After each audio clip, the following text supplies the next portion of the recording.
The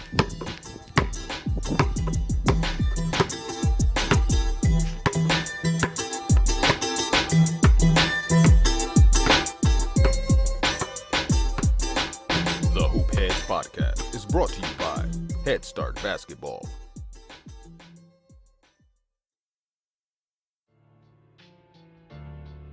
Hey Hoopheads! Wanted to take a minute to shout out our partners and friends at Dr. Dish Basketball. Their Dr. Dish shooting machines are undoubtedly the most advanced and user-friendly machines on the market, and they truly accelerate skill development faster than ever. Learn more at drdishbasketball.com and follow their incredible content at Dr. Dish B-Ball on Twitter, Instagram, Facebook, and YouTube. Mention the Hoopheads Podcast and save an extra $300 on the Dr. Dish Rebel, All-Star, and CT models. Also, make sure to check out the new Dr. Dish Home Machine. Visit drdishbasketball.com for details. That's a great deal, Hoopheads. Get your Dr. Dish shooting machine today. Hi, this is Tom Heil, head men's basketball coach at Baldwin-Wallace University, and you're listening to the Hoopheads Podcast. Prepare like the pros with the all-new Fast Draw and Fast Scout. Fast Draw has been the #1 play diagramming software for coaches for years. You'll quickly see why Fast Model Sports has the most compelling and intuitive basketball software out there. For a limited time, Fast Model is offering new subscribers 10% off Fast Draw and Fast Scout. Just use the code SAVE10 at checkout to grab your discount, and you'll be on your way to more efficient game prep and improved communication with your team. Fast Model also has new coaching content every week on its blog, plus play and drill diagrams on its play bank. Check out the links in the show notes for more. Fast Model Sports is the best in basketball.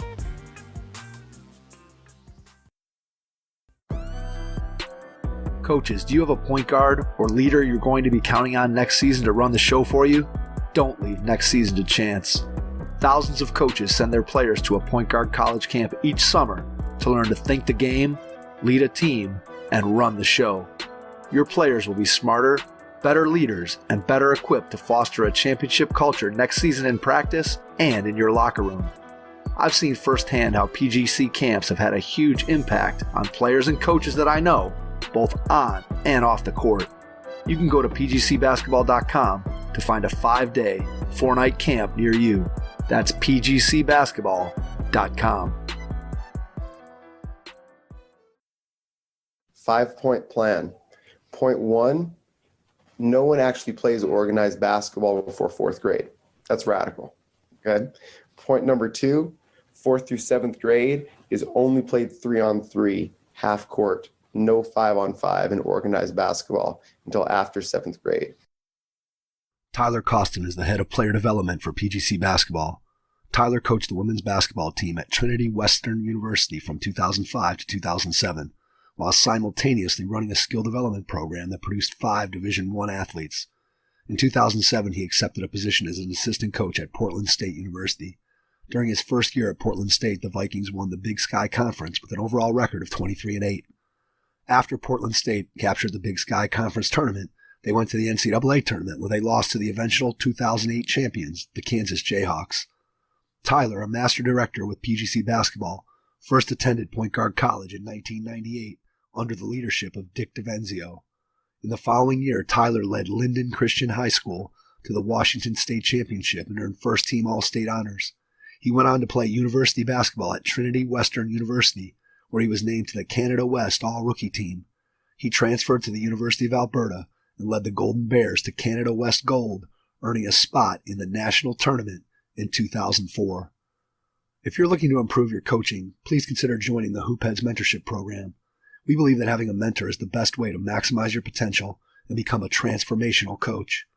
By matching you up with one of our experienced mentors, you'll develop a one-on-one relationship that will help your coaching, your team, your program, and your mindset. The Hoopheads Mentorship Program delivers mentoring services to basketball coaches at all levels through our team of experienced head coaches. Find out more at hoopheadspod.com or shoot me an email directly, mike@hoopheadspod.com.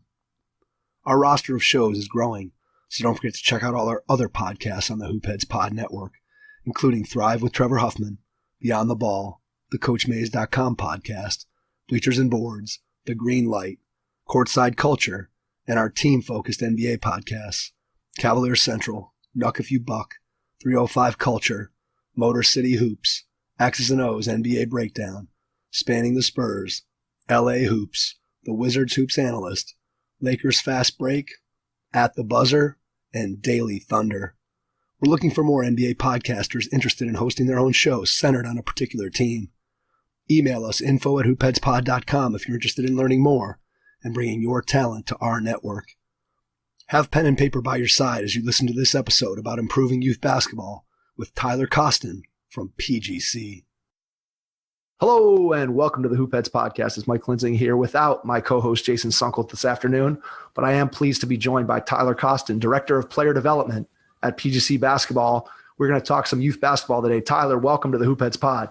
Man, pleasure to be here. I'm glad that this is important to you as it is to me. It is very important. Just to kind of give people the background, got an email from PGC Basketball, and Tyler had written an article about 20 ways that we can improve youth basketball. Anybody who has spent any time as a member of our audience here on the Hoopheads Pod knows that it is a subject that I care deeply about, trying to improve the youth basketball system here in the United States. How can we make it better? And Tyler's article gave us 20 ways that we can do that. And so we're going to go through each of those one at a time and just talk about some different things that we can do to make youth basketball here in the United States a better place for everybody. So let's begin. And the way we decided we're going to do this is I'm going to read off each of the 20 ways that Tyler put in his article, and then he's going to respond and fill in some details. So we're going to start with number 1, bring your A game. Youth basketball deserves our best, the best coaching, the most resources, the highest standards, yet we give it the least experienced coaches, no funding, few standards. Time to stop being lackluster and give it the care it deserves. Kids first. All right, fill in the details. Yeah, I think it really just comes down to care and investment. A lot of times because the product isn't as appealing to watch, a youth basketball game versus say a high level college game or a pro game, I think we give it less care and less investment. And I think we just have it backwards because more human beings play basketball at the youth level than at the higher levels. I mean, we tell high school players all the time that they've got a 5% chance of playing in college. And so I just really care about the game, and not selfishly for what I like watching the most, but because I want to grow the game and grow the love of the game. And I think most coaches, most basketball people, most basketball parents would agree with that in theory.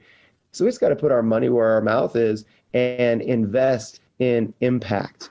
The coaching at the youth level is hard. It's easy to point out the flaws in a player's game or in a basketball game, but it's harder to find a way to fix it.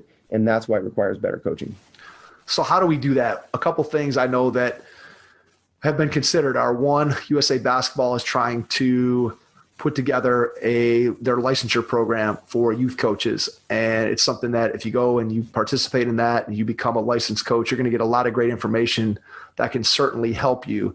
That's one of the things. And I think the other counter argument to what you said, and you hear from program directors, is, hey, a lot of our coaches are volunteers. If we start requiring them to take coursework or get certified, we're going to scare them away and they're going to not want to be a part of it because already we're asking them to volunteer and now we're going to force them to take a class. So how do we combat that in terms of coach education? What's your thought on how we get that going? Yeah. Always add more in value than you take in payment. If what you're taking in payment is a person's time, then you've got to add more in value in some way. And I think that at the end of the day is going to be on the program. It's going to be on the rec league. It's going to be on the organization that has these coaches to make it so unbelievably positive, encouraging, edifying. They're going to make it easy for them to grow and not just send them a link to a YouTube video that feels like an assignment, but actually add value to them that might make them a better leader in their vocation and profession, will give them a community that encourages them and supports them, that, it will help them achieve their long-term goals in coaching. Whatever it is, I think that's what is required, that would be our best, that would be our A game, as opposed to just being like, gosh, we got to get a coach for little Timmy's team. We'll roll anybody out there. I think it's just more of an approach, and the methods will vary if we make that commitment, if each individual program director makes that commitment. Right. And I do think that not only then would we be improving youth basketball for the kids, but we're also going to be improving it for the coaches. And if the experience is better for coaches, then you're going to have them stick around, and you're going to make it easier for more people to want to be a part of it. I know you've probably heard, and I've heard from talking to coaches, they get frustrated because they're not sure what to do, or they can't get the kids to do this, or, I'm not really sure what I'm doing. And if you gave them a foundation that enabled them to become better coaches themselves, one, they would enjoy it more, and two, they'd be able to pass that joy on to the kids that they're coaching. Absolutely. All right, number 2, we're going to skip this one. I'm going to read it, but we're going to leave it for the end because I think it lends itself to a question that will nicely summarize everything that we're going to talk about for the remainder of the podcast. So number 2 says, question everything. Youth basketball is broken. Start over. Players are leaving the sport. Parents are fighting in the stands, and kids are losing self-esteem instead of gaining confidence. So we're going to leave that one for the end and move on to number 3, which is establish first principles, development over everything. North America has it backwards. Winning a game, making a team, or getting more playing time dictates decisions. Play the long game. Practices would be better if we didn't care about a 4th grade victory. Man, that's good. I like whoever wrote that. That's well written. That's well written. I agree with them.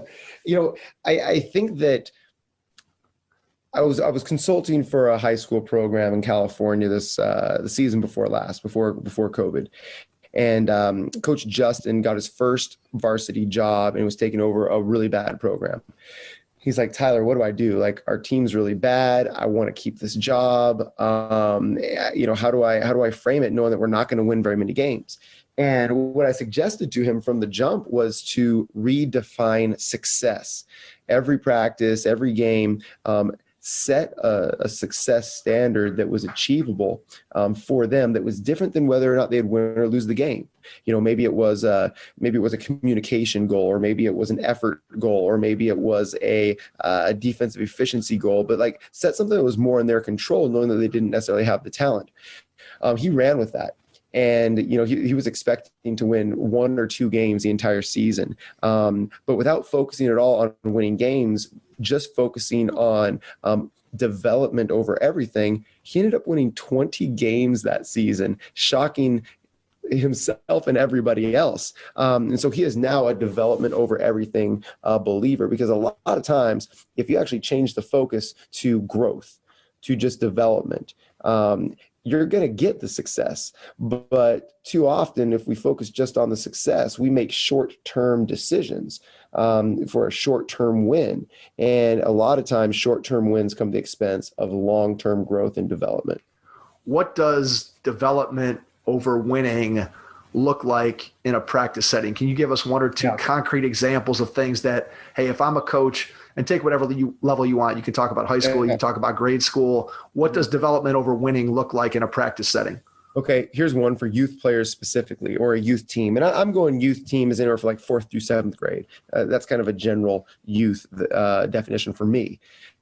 50% of your practice should be shooting. That's development over everything. Shooting is the hardest skill to come by, and the greatest indicator of how long a player is going to be able to play basketball, especially if they're not blessed with unbelievable physical and genetic gifts. And so spending 50% of one's practice time on developing this most important skill would be investing in individual players' long-term development, love of the game. There's really not much else players love about the game of basketball more than seeing the ball go through the hoop. And so that would be fun for them if they just got better at shooting. Now, is that going to necessarily help you defend in transition and win a tournament the coming weekend? Probably not. Probably not. And so that's why it's really hard for coaches not to throw in their offensive and defensive sets, or a baseline inbounds play, or a press breaker, or whatever, because you're probably going to give up some victories. But that would be a concrete example of what development over everything would look like. Okay, now that dovetails very nicely into number 4. Establish first principles. Parents would choose programs for development, not clout. Parents would embrace failure instead of shying away from areas of weakness. Don't sacrifice long-term love of the game for a W. So I think that number 3 to me always goes hand in hand with number 4, because if I'm going to do number 3, that means I have to be able to have parents that are educated about what I'm doing, why I'm doing it, how it's beneficial for their kid. Because when they walk into a gym with 10 games going on and they look at the scoreboard, that's ultimately what a lot of people end up judging the success or failure of a coach or their kid or the program that they're going to be a part of. So how do we educate parents to choose programs for development? Yeah, and we'll talk about parents a little bit even more in depth, I think, in a little bit, a few more points down the road here. But I think that the key is understanding that, you don't choose a program because of their record or how many championships they've won, but rather, can they serve your kid? Can they serve your kid long term and help them become a great player and a greater person?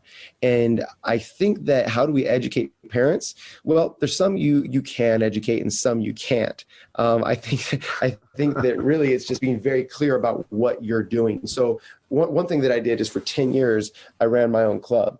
And we got to a place where we had 30 teams and over 300 players in our club. And we grew from a single team. And I attempted, to the very best of my ability, to live this out. And we saw significant growth. And we didn't always have the best teams or the best records, but we consistently put players in college. And we put players in college because of the long-term development approach. And I think that if parents really did, and I think many parents do at the end of the day, they prioritize their kids' growth and success. They just incorrectly associate that with winning games. And I think that it wouldn't be that hard to provide a value proposition as a club program that we're gonna invest in your kid more than we're going to invest in winning games. And I think that's one that parents would just intrinsically buy into if it was communicated correctly. I just don't hear that very often, and I don't see it very often. Yeah, I don't either. And I do think that if you had some clear messaging, that it would be easier to do that. And it goes back to what you talked about earlier a little bit, where we're trying to, you have to do it almost club by club, individual by individual, where we start to make that the priority, as opposed to trying to do it this all encompassing over the whole entire youth basketball system in the United States. Really challenging, because we know there are a lot of different factors and factions that are involved in that. But if you do it one group at a time, if your message gets to and has an impact on one club director or 2 parents or 5 players or whatever it is, and those people start to embrace some of these things, and then that's how we can start to slowly make change. That goes along to number 5, bamboo mindset. Bamboo will grow for 3 years underground before it shoots up to be one of the fastest growing plants. This must be the approach to youth basketball. Parents, players, and coaches must align and commit to the years-long process. Mm-hmm. And, I think another thing is what you're doing with this podcast, and, a lot of other good people in basketball like yourself. Eventually it will hit a critical mass as more and more people get fed up with parents coming out of the stands and punching referees and their kids kicking the referee. I think you saw that. Yeah, we saw that. It's crazy. Oh my goodness, right? But unfortunately, I think, like we're seeing in society, sorry to zoom out a little bit here, like we're seeing in society, we're seeing extremism in society, whether you want to talk about politics or you want to talk about societal norms. Like, more and more people are going towards the edges. And I actually think it's very contrarian and takes a lot of courage to be moderate in today's society. Not to be moderate politically, but just to be in the middle of the road and say, like, no, that's crazy over here and that's crazy over here. Let's find a middle ground. And I really think that's what even this the bamboo mindset is about. I mean, instant gratification is radicalism. It's on one far side to expect instantaneous results. And it's also kind of radical to just be like, oh, hey, I haven't seen any results for a year, I'm going to stick with it. That's kind of crazy as well, right? Like, You're doing something wrong if you're not getting better. But I think understanding that, especially like youth players, I was speaking to a Division I coach yesterday, actually. And this coach has been coaching for 30 years at all levels, ended up at the Division I level. And he was basically preaching the same thing. He said, the greatest responsibility of a coach is to make sure that players don't quit your sport. He said, like, if you're coaching in high school and, you have a freshman that doesn't believe you can help them get better and doesn't think they're getting better, they're just going to quit. And you don't know what that freshman is going to become by the time that they're a senior. And that's really kind of what this bamboo mindset is answering the question that every player is asking themselves, whether they know it or not, when you're coaching them, is like, can you help me get to where I want to go? And if they believe that you can help them, if they see some growth, then eventually they're going to explode up at their appropriate time. And for a lot of players, it's different. And so I think that's what a commitment to the years-long process is the commitment to making sure that a player sticks with the process and sticks with the game. Absolutely. I love that. One of the things that I've kind of taken to heart with my camps is I'll give a little speech to parents at the beginning of camp and at the end when we're having our awards ceremony. And I've kind of latched on to a 3-part mission with our camp. Number 1, we want you to have fun. Number 2, we want you to learn something. And number 3, we want the experience that you have at our basketball camp to make you want to play more basketball. And so that's kind of, you talked about trying to figure out how do you define success. And that's kind of how we've come to define success with our basketball camps is, are you learning? Are you having fun? And when it's over, do you want to play more?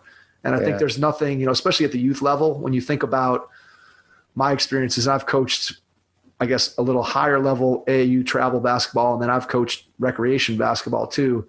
And one of the things that I always try to evaluate myself on is, okay, when the season's over and the next season rolls around, how many of those kids that played for me in the previous season want to come back and play again? And again, everybody likes to win. I get it. But ultimately, when you're 8 years old, you're 10 years old, you're 12 years old, the winning part of it comes way, way down the list of reasons why kids play. And you want them to just keep coming back and playing more and more. And I know we'll talk about this a little bit when we get to developing the love of the game and all that. But I just think it was a good place to throw that in there, that it can't be about what's happening right in the moment. You have to make sure that it's a process that kids can develop over time, because ultimately we all know if you're a basketball person, you know that the people who end up being the best at the game are the people who love it and want to play it because it's important to them, not because it's important to their mom or their dad or their coach or whoever. The kids who really get better and end up being the best players, they do it because they love to do it. And that to me is really what's really important. You're exactly right. And I'll give you a quick anecdote about that. An NBA player who I won't name, who I got to see firsthand from high school all the way through pro, does not like to play basketball anymore. He's like rarely around the game. And when I asked him about it, he just basically said, he's like, it took so much to get to where I was and took so much sacrifice. He said that I don't love the game anymore. Whereas there's a guy like myself who never played at the NBA level, played in college and a little semi-pro afterwards. I'm 40 years old. I was in the gym this morning doing a shooting workout for an hour because I'm still a gym rat. You know what I mean? But but I came to the sport late. I never felt, pressure to perform. I fell in love with the game, and my love has kind of led me through the whole journey. And that's what I want for people. Like, my greatest memories, I won a state championship in high school. I played for a national championship in college. I got to taste professional overseas, and the most joy that I've ever had playing the game has been pickup basketball since I retired at the age of 23, and like for the past 17 years, I just still love playing pickup. Like, I want that for people, a lifelong love affair at the game. There's no question. I tell people all the time that, I played and had a really good high school career. I played Division I basketball, and yet some of my most favorite memories are from when I was 15, 16, 17 years old on the playground playing with guys who were 27, 28, 29, and just having those kinds of experiences. And that's something we could get into, that whole thing, the difference between today's system versus playing pickup basketball. That's a whole nother podcast that we can have. Right. All right, let's move to number 6. Otherwise we're going to be here for 7 hours. All right. Number 6, visual learning. Studies show over 85% of youth are visual learners, yet youth practices are auditory and tactile in nature. Change. Every youth practice and development program must include visual learning. It's more fun, more effective, and provides access to experts. So give us an idea of what you mean when you say coaches should be using visual learning. Bring a screen onto court. They're very light and flat these days, or a computer screen.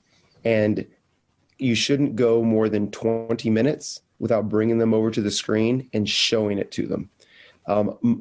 Players my dad's a professional golfer, has played in majors, played on the PGA Tour.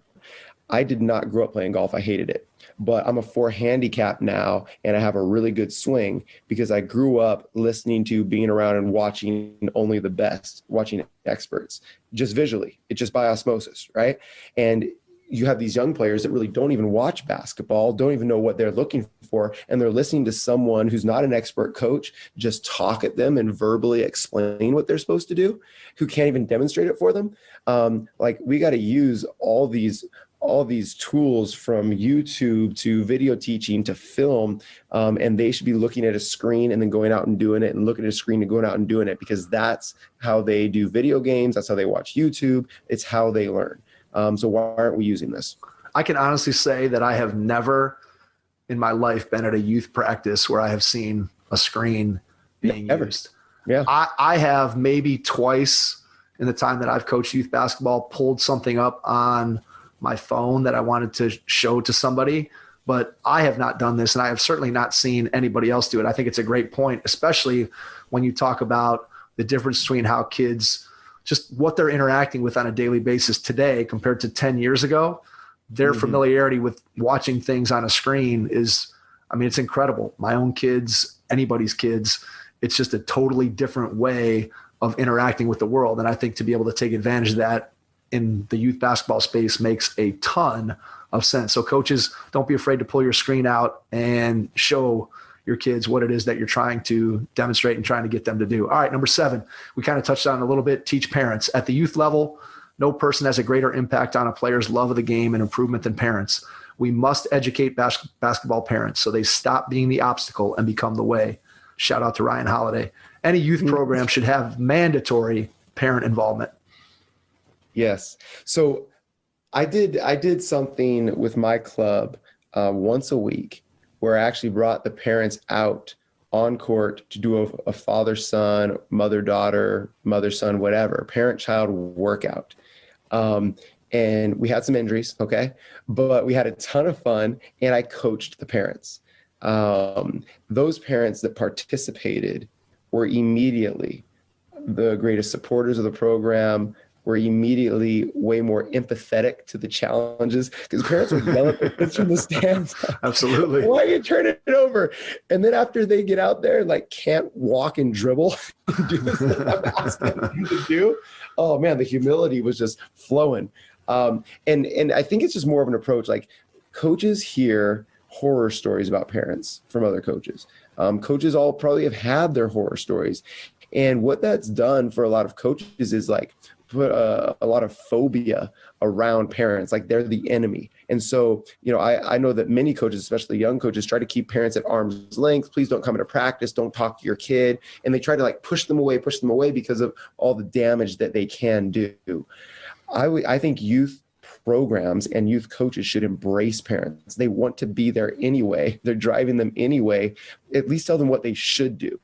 If you have an over-involved parent that's like talking too much, give them a job and have them stick to it. Okay. Like, your job is to clap every time someone rebounds and say, great rebound. That's your job. Direct their energy, which is probably being misdirected, into at least something positive. And then as you start to teach them, at least they might say something intelligent from the stands instead of shoot it. So I just think it's an approach to embrace instead of hold at arm's length. Yeah, that's a great point. And we've heard that from several different successful high school coaches where they've gone from, hey, I tried to do exactly what you said. I tried to keep the parents out of my hair, tried to keep them out of the program. I want to have as little to do with them as I possibly can. And that ended up creating more problems because then you had this lack of communication. And when I really embraced them and brought them in and gave them something to do and made them feel a part of the program, it made it much easier, 1, to avoid problems, but 2, if there were problems, now we've already established a positive rapport and a relationship that enables us to have a more rational discussion than if the first time you ever talk to a parent is when you're having these issues with playing time or whatever it might be. If that's the first time you've talked to someone, that conversation is going to be a lot more difficult than it is if it's somebody that for the last 3 months you've been engaged with them in a positive way. It becomes a lot easier to be able to have that first difficult conversation. So bring your parents into your program, whether you're a high school coach, a youth coach. A great idea. I love doing the parent-child stuff out on the court and creating a little bit of humility. I think that would be, yes. and plus I'm sure it was entertaining for coaches as well. Hey, hoopheads, we all hate ankle sprains, and they happen way too often. Ankle injuries are the #1 sports-related injury. Arise is trying to change that. With the iFast, your athletes get preventative protection and full mobility. Athletes no longer need to wear bulky braces that limit performance and give mediocre protection. Anyone playing sports should be using these products. Keep your athletes in the game. Don't wait for them to get hurt to take action. Visit www.arise.com/team pricing to learn more. That's ARYSE.com. All right, number 8, discovery method, part 1. Youth structure should be about discovery and constraint. With varied games, unique problems, youth players can achieve creativity. The secret sauce of great basketball players is cleverness and creativity. All right, so explain what you mean. Okay, so most practices in general have a lot of structure.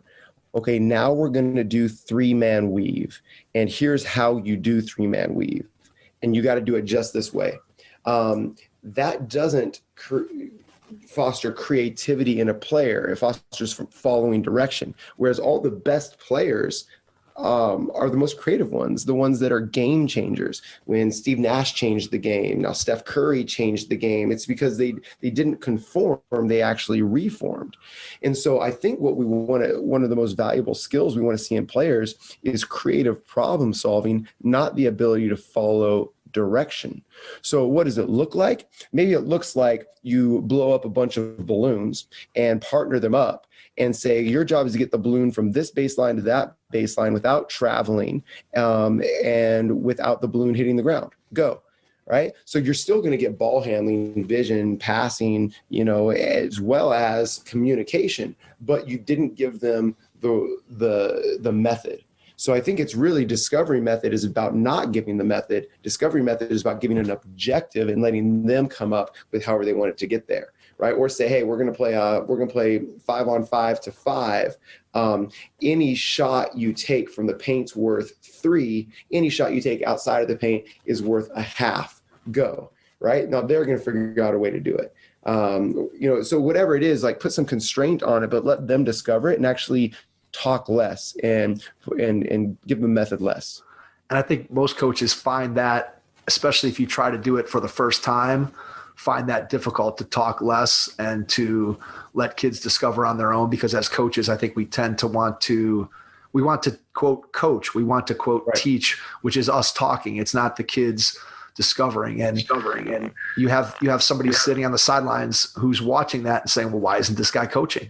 What are they doing? They're just standing there watching. They've set up this system and then they're letting the kids discover. And it's a difficult thing. I think teachers face that same challenge that the old method of just standing in front of people and lecturing, especially in today's society with kids, doesn't work. And it's not as successful as transferring learning. So being able to set up a system of discovery and constraint and putting them in position, which we're going to talk about here in a minute, about being able to experiment and become creative. I think that's one of the things that, because we play so many games with referees and with parents in the stands and people watching and a scoreboard, that the creativity that kids used to find out in the driveway or down at the playground, that's I think where we lose out on that cleverness and creativity, because they're never getting to do things in a situation where somebody isn't evaluating them, even if it's just their parent on the car ride home telling them what they should or shouldn't have done. So I couldn't agree more with that one. Number 9, discovery method. Our youth system is not set up for that, as we put players in positions, require performance, and punish experimentation. Set goals, establish guardrails, and let them create. This is the basis for elite performance, not passing and catching with 2 hands. Correct me if I'm wrong, but what I see here is a situation where it's kind of that old theory of learning is messy. If you want to put kids in 2 lines and get them to do the same thing over and over and over again, it's easy to get pretty good at that drill. But if you're going to have them actually figure out how to play, that doesn't look quite as pristine. No, absolutely not. And I think it's probably the ratio of practices to games, which at the youth level, it's kind of 1-to-1.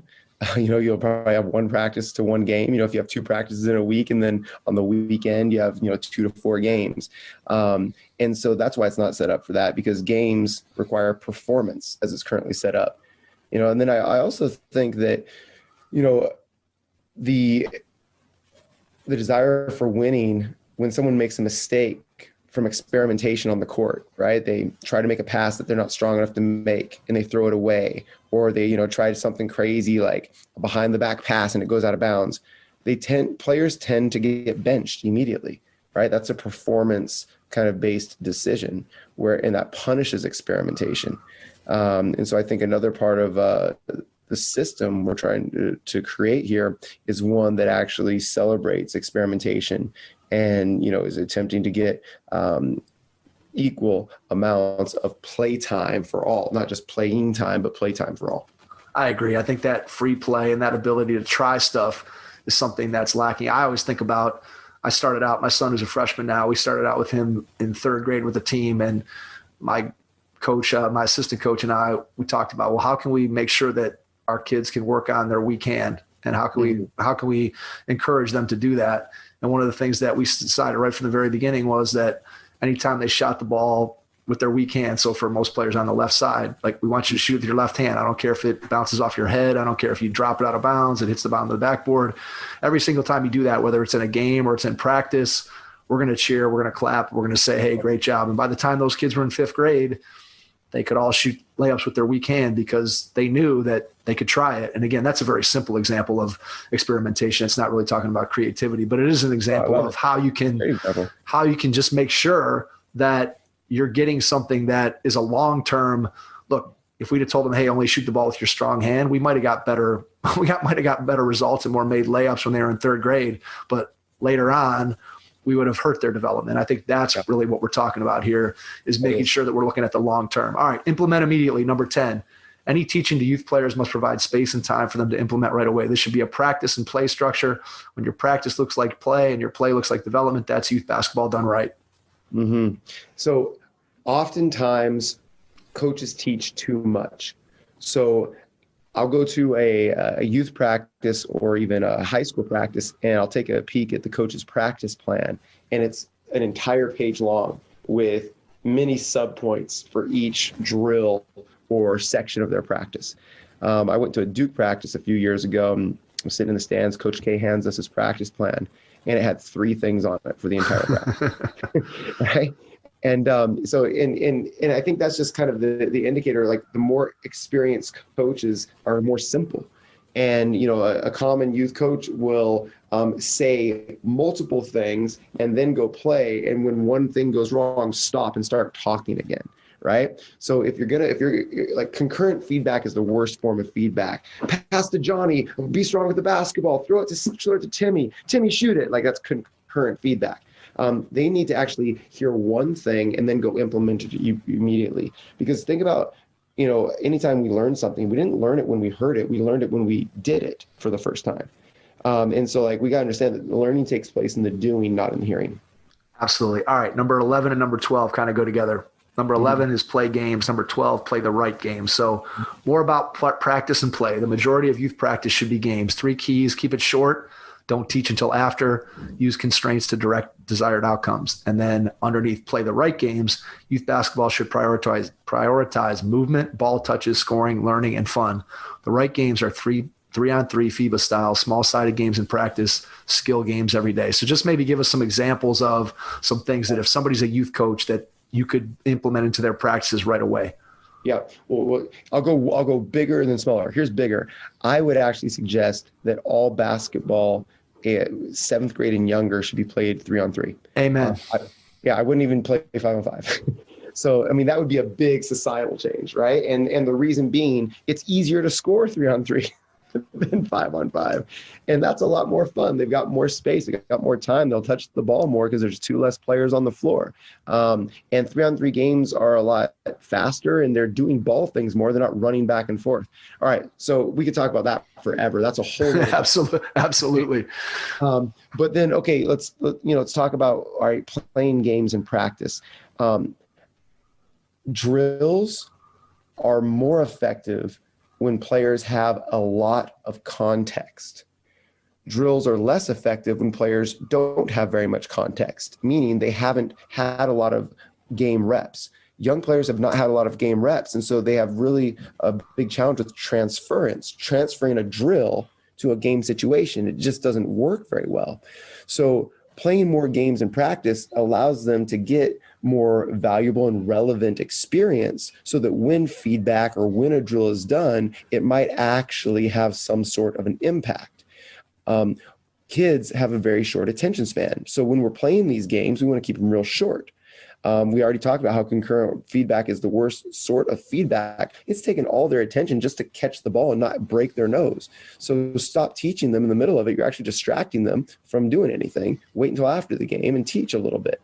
Then if you want something, use some sort of constraint to direct your desired outcome. If you want players to move around more without the basketball, take away dribbles. They'll have to move around in order to get the ball. So use constraints to teach instead of your voice. And so all of those type of games, like 3-on-3 and small-sided games with constraint, those are the right types of games. Yeah, it's great stuff. And I think that it's one of the ways that I think basketball is changing in this direction. I think this is one of the places that we are making progress, at least in the practices that I see and the things that people that I talk to. I see a lot more people using games to teach the game as opposed to just running out drills. And that's one thing that I do think we're making progress on. We're not quite where we need to be, but I do think people are starting to recognize that in order to learn how to play the game, you actually have to play the game and not just drill. And that goes to number 13. Explore the edges of the sandbox. Encourage the crazy. The game changes, and typically youth basketball is 20 years behind. Instead, youth basketball should be at the forefront of the movement. There is no better place to experiment with style and skills.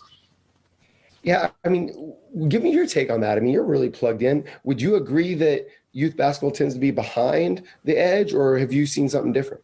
No, I think it's behind. I mean, I do think that there's times where you look at it and you're like, why are we still doing X, Y, or Z out there on the court? Why are we still playing zone defense? Why are we not shooting more threes if we have the one thing? Here's what I would say. The thing that when I read this, the thing that I would go to is what you said a second ago. I am constantly advocating for, look, if you really wanted to develop players, then we would have everything would be 3-on-3 instead of 5-on-5 up through, again, pick whatever grade level you want, 6th grade, 7th grade, 5th grade, whatever.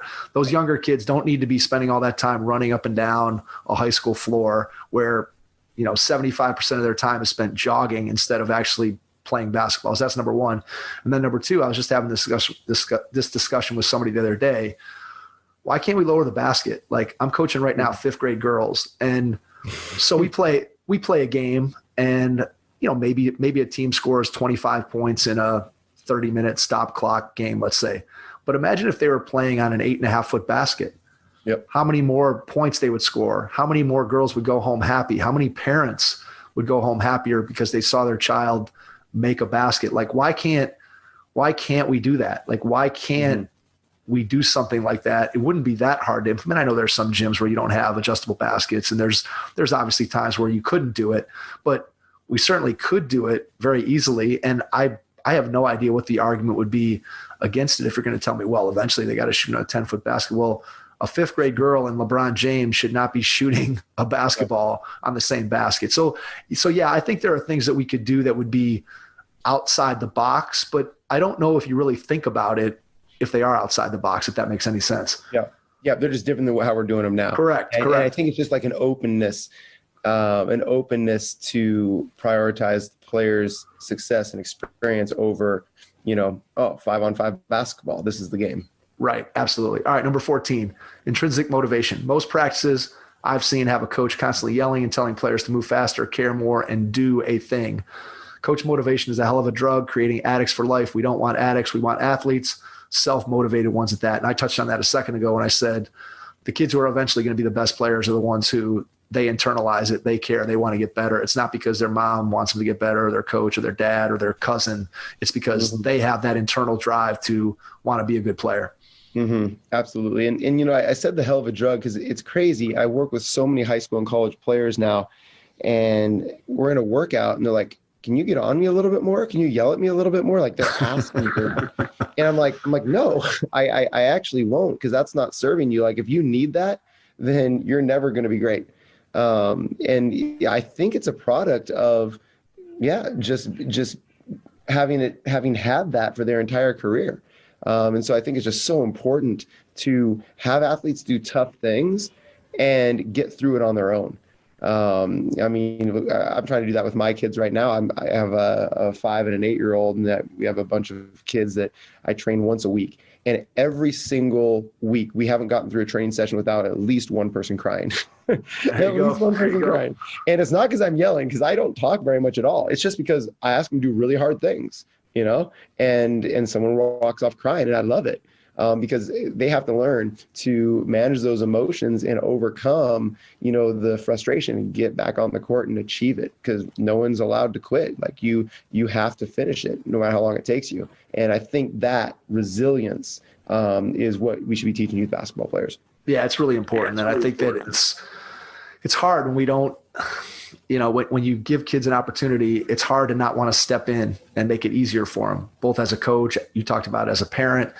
We always want to kind of smooth that path ahead of them instead of watching them struggle. And so often as parents, that's a difficult thing to do, is to watch our kids struggle, and coaches feel the same way. And so we want to make things easier. Instead, you got to get them right up to the edge of that comfort zone so that you're pushing them to the point where it is a struggle. And they have to understand that if you want to be good, again, this could translate, it's not just basketball, that translates to anything in life. If you want to be good at something, it's going to be a struggle. You and I talked about this podcast before we jumped on here. Mm-hmm. And I talked about how at the beginning it was a struggle figuring out the technology, trying to make sure that I wasn't saying every other word and all those things that go along with you trying to improve your craft. And mm-hmm. it applies in every single walk of life. And if you can learn that from sports, you can learn that from basketball, man, what a great thing that we're doing for our kids. Because ultimately, there's not very many people that are going to get a chance to make a living playing basketball, but there's a lot of people that are going to play basketball that are then going to go on and make a living doing something else. And if we can use basketball to be able to help them that part of their life, then we're really, really doing something, which goes to number 15, autonomy.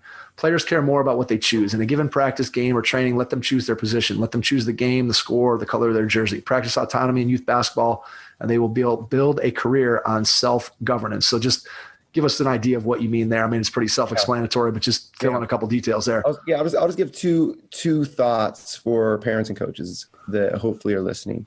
A youth coach should be a guide on the side, not the sage on the stage. If you got to be the sage on the stage, if it's about you and youth basketball, you shouldn't be doing it. You shouldn't be doing it. And I think the second piece is, why demand a change in 12 children when a small change in yourself could make all the difference? I think whether it be like the name of the team or what game goes first or how many points you play, they will feel more ownership over that which they get to choose. So give up all the small things. And I think you'll find that you get a lot more engagement and a lot more fun. Totally true. I try to always give up the cheer when we break the timeout huddle. That's one of the things that I always assign. Like first day, I'm like, okay, your homework tonight is figure out what the team cheer is going to be when we leave the timeout. And I've had some good ones, and I've had some paragraphs. I'm like, do we really want to spend 25 seconds saying this particular thing? Maybe we can tweak it a little bit and make it a little shorter, just so we can break the timeout before it's supposed to be over. But anyway, those are just examples of things that you can do that kids, they gravitate to that stuff. And when it's mm-hmm. theirs and it's not something that's dictated by an adult, as you said, they care more about it. It becomes more important to them. Hey, coaches, parents, and group leaders. I want to introduce you to our newest sponsor, SnapRaise. SnapRaise is the nation's largest digital donation platform built to help teams, youth groups, and clubs raise money quickly and efficiently without selling products.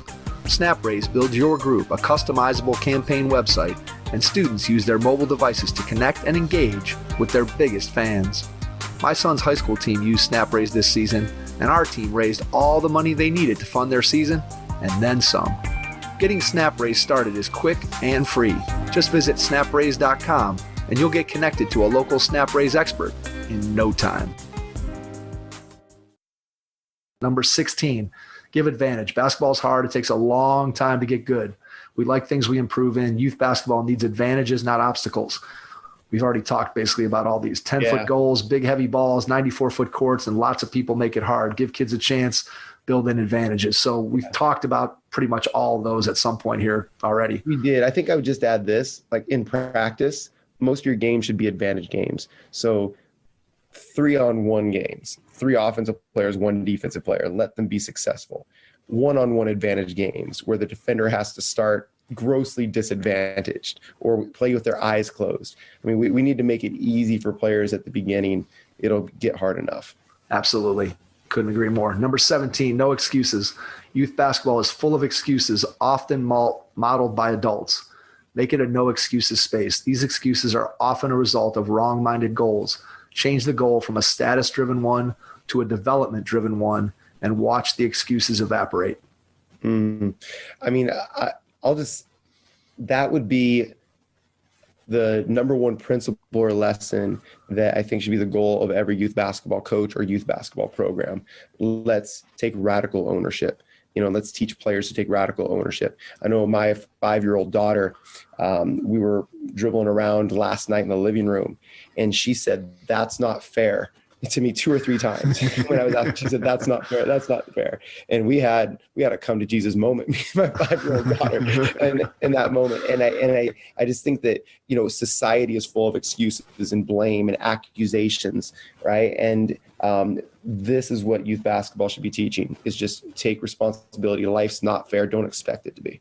Yeah, I agree with you there. I always come back to, I've coached at the youth level, and one of the things that always happens inevitably is you run up against a team that is a lot better than you, that presses you the whole game and continues to press until the very last second. And I'll oftentimes have parents come up to me after games say, "I can't believe they did that." Or a kid on my team will say, "Why did they keep pressing you when they're winning?" And my response to that is always, look, as a coach, I personally wouldn't do that.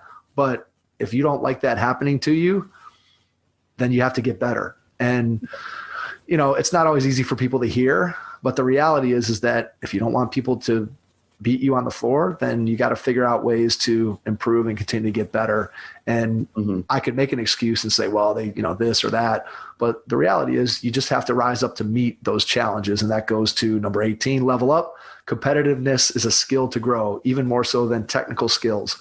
Measurement is magic. Measure everything, keep score, test and test again, recognize and reward them as they level up. Video games shouldn't be more addicting than basketball. Level up. Yeah, I mean, that's what the dopamine hits from on video games, right? Your character levels up, or you beat a boss or whatnot, and there's like ding, ding, ding, ding, and there's stars, and like that's and then you want to get the next one. You just look to the next level. Why don't we have that for player development? I do this with all of the kids that I train. Is I've got 5 skills, I've got 5 levels for each skill, and I've got scores that they've got to hit. And when they level up, they get a band, almost like belts in karate.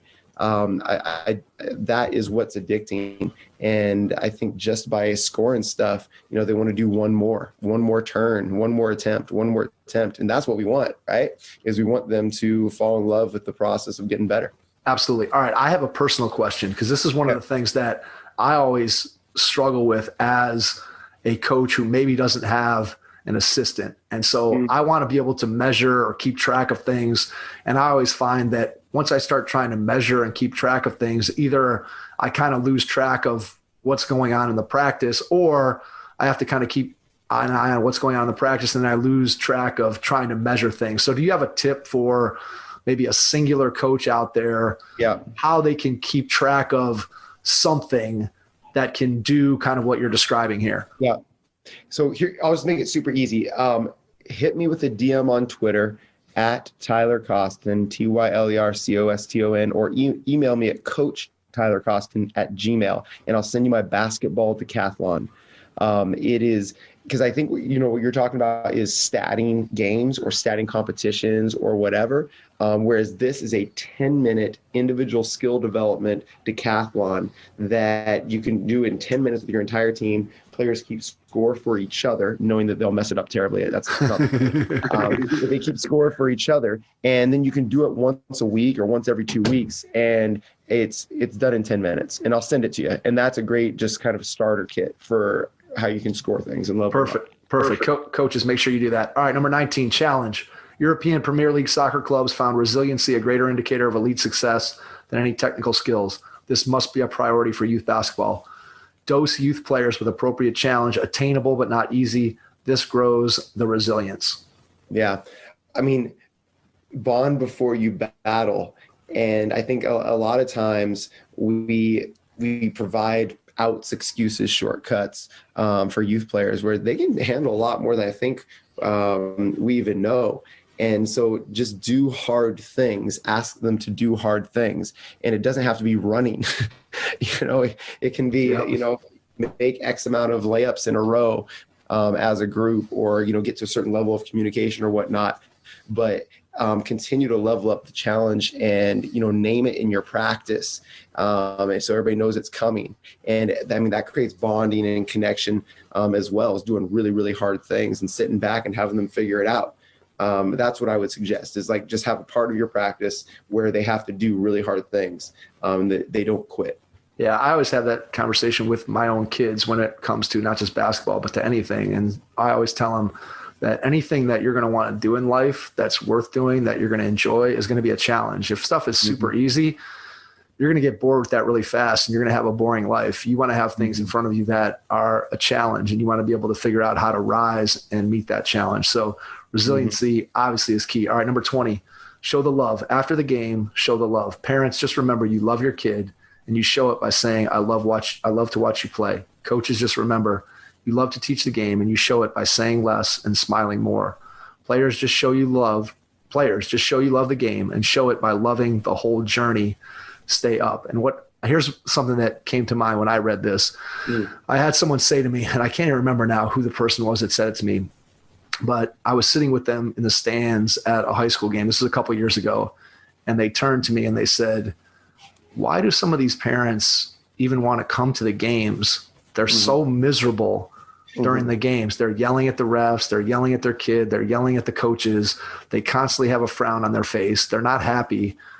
Why are they so invested in something that makes them so miserable? And I think that's something that I've tried to adopt in my own life, both as a coach and even probably more importantly as a parent, that when I'm sitting in the stands, I mean, I want my kids to do well. I want them to win just like anybody else, but ultimately it's about them. And I want them to know that I'm proud of them regardless of what happens out there on the court. And that's something just to keep in mind as we talk about this particular topic. So go ahead and fill in.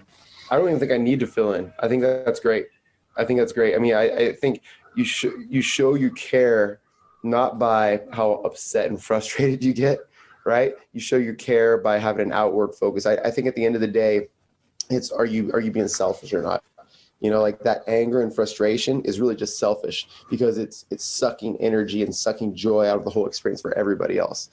It's just what you're feeling. Absolutely. So I would just say you show you love by how you spread the love and make it enjoyable for others. And I will say, as a caveat, that is hard to do at times. If you are a competitive person and you are sitting in the stands watching your kid, or you're going to a practice or watching your child try to do something, or maybe you want them to go a little bit harder, or maybe you wish that they would go to a couple more workouts a week. It is hard to sit back and remember that it is about them and not about you. But I can tell you from firsthand experience with my own kids to this point that ultimately they're going to find basketball or not find basketball, as the case may be, because as we've said, that they are intrinsically motivated, and you want them to find something that they love, regardless of if it's the same thing that you love or not. And that's really important. And sometimes, as I said, it's hard to do as a parent. It's not the easiest thing. All right. So we're going to wrap up here. We're going to go back to number 2, and I'm just going to read the statement. Youth basketball is broken. Start over. So let's ask this final question. If we were going to start over, what's the 1-minute spiel on what youth basketball would look like if Tyler Coston could design the youth basketball system here in the United States from scratch? Give us the 1-minute elevator pitch of what that would look like. All right. It's going to be radical. Here we go. 5-point plan. Point 1, no one actually plays organized basketball before 4th grade. That's radical.